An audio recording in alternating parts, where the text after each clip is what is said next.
When we first opened, somebody had called the police on us walking by, and they said I was breaking into my establishment, my own store, while standing here on the phone. Welcome to America. This is America. A coworker of mine said to me, like, hey, have you seen this video of this black business owner? Or the police called on him just for standing outside his business. Just another day in the hood, yeah. It was really, really disheartening. And so we wanted to come support him and his business. Stay strong. I'm proud of anybody who's trying to open up a business. It says, congrats and welcome to the neighborhood. Everybody came, and for a long time we had a lot of support. And that's when I was here at this store, at the location. But as soon as I left here, I was just like another black guy. Here I'm somebody, but outside of here, it just turns off.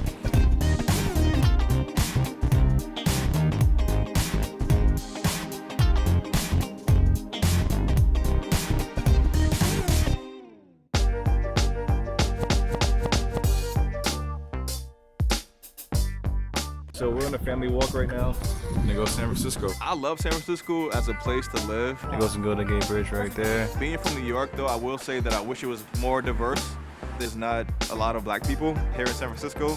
Somebody on Shark Tank said something like, there's no excuses in business. Business is the great equalizer. And I challenge him in saying that as a black business owner, that is incorrect, sir. There are challenges that we face and that we won't get sales just because of the color of our skin and what we represent. When I started my business, I never took into account my race. I never put into my business plan like being black or not being black, but that's something that I think just plays a part. I have experienced a lot of racism right here in front of my store, from people not even looking at me, to people saying things to me. Even going to the grocery store is a stressful experience, and that's just facts.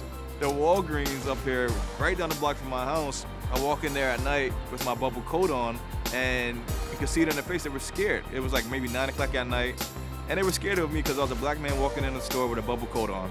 I'm like, listen, this is my neighborhood. This is where I live. If your people are afraid of black people coming here at night, tell them don't work at night. So I used to run a pop-up program to kind of surprise and delight Airbnb employees. Vicktor had made a video with his phone of this terrible thing taking place. This is a minority-owned local business who's making an artisan product that's seasonal and creative. This is exactly what I'm looking for. And he showed up in a tuxedo, yellow high tops, and a yellow bow tie, and I fell in love with him immediately. When I first started this, I wanted to be the Starbucks of lemonade. And that's still like the big vision for us. I don't drink, but being a hairstylist, I appreciate the craftsmanship of making drinks. I went to bartending school to learn how to bartend properly because I wanted to incorporate that into our process. My wife would tell you I would just sit at bars and just watch. I was so mesmerized by what they were doing. I came up with the concept of a gourmet lemonade bar. Good morning.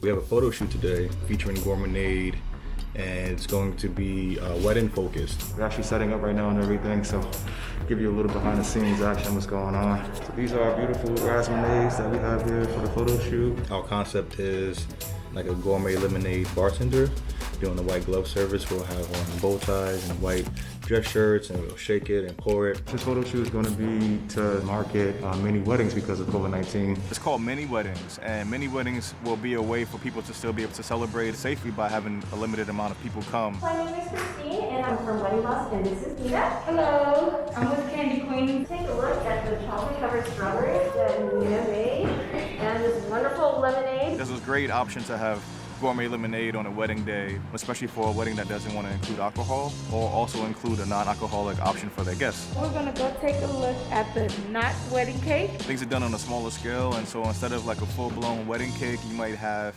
little cupcakes. It's actually chocolate-covered Oreos placed on an acrylic tiered cake stand. Let's take a look. Beautiful. This is a very cost-effective way to still have a wedding and save a lot of money. This was very simple. Yeah, beautiful. Man, it's so cool to be a part of a new movement for mini weddings so that people can still enjoy their day and do it safely. What kind of haircut do you want today, sir? It's awesome, to be 3 years old. Hey, look at me and say, haircut, papa. Haircut, Papa. He loves getting haircuts. He's super into it. He wants to put his cape on and hold the comb. It's a big comb, right? Big comb. it like makes my heart warm sharing my talents with my son. We're gonna cut. You gotta be still, yeah? My son is also a professional model. Ready for a photo shoot? He's been modeling since he was like 1. We just got a call today from his modeling agent. I wanted him to build confidence, trying to expose some opportunities that I wasn't able to have when I was little. Legacy, smile, say cheese. So today we're rolling up to the farmer's market at Jack London Square in Oakland. The farmer's market is an exciting opportunity. It's a major event that we have to be part of. I think to be taken seriously as a gourmet company. Beautiful citrus over here. If I see a business at one of these farmer's markets, I'm like, okay, that place is serious business and I need to have some of whatever they have. Oh, right here, information booth. Hello. How you doing? We're starting to pursue those things seriously because, you know, it's gonna be warmer months soon. Vaccination's gonna be going out soon. You guys are interested in the market. What kind of products do you have? We make gourmet lemonades. Gourmet lemonade. Yeah, we want to use that as a platform to develop our made-to-order offer. We're actually talking about what flavors we want to offer now, how we want to do things. Somebody told us, somebody's secret, some other lemonade company out here, they use country thyme. What is country time? The powder. They use powder in their lemonade and they mix strawberries in it so it can look fresh. We don't do that. We make everything from scratch, real, delicious. We're not trying to bamboozle you. We're putting respect on lemonade. Right, Beck? Yes. We first met when Vicktor was still in hair school. Santhia, she's super creative also. We're both creatives, and I think that's how we kind of connected and bonded in the beginning of our relationship. We kind of look like Penn and Teller. We do. Knowing my background as a graphic designer, he asked me about making a logo. You know, I have a great smile. Through my wife's artistic ability, we were able to transfer a lemon wedge into my smile. It's like a slight tilt, because I tend to turn my head when I smile. He's over here creating a masterpiece. Mom's working on a Gourmonade masterpiece. We're still working on packaging and design for the new bottles. He wants to bring the bottle more into the grocery, so he will be competing with other juice company. We've been wanting to get into Whole Foods for about 2 years. I spoke to somebody that I respect at Whole Foods, and their feedback was that we should simplify our bottle, make it stand out a little bit bolder when it's on the shelf. You know, they only give you one chance to do well there, to be on the shelves. It's like an opportunity you don't want to squander. You kind of need to stand out and, you know, give people a split-second idea what you're selling. Well, it's good right there. We're moving forward with getting the product cold pressed. When we cold press, we will be able to distribute nationwide. We can go into Whole Foods. It improves the shelf life and it kills all the pathogens without destroying the flavor. In order to get Gourmonade cold pressed, the first step is sending it to a lab for testing. It's pretty expensive, and unfortunately, we didn't get the loan that we applied for. So here is the credit card form. I want to just spread it across 3 of my credit cards so I don't max out 1. This process alone is about 10 grand. That's the thing about entrepreneurship is you have to take risks, but it's worth it. I know it'll be worth it. Shazam.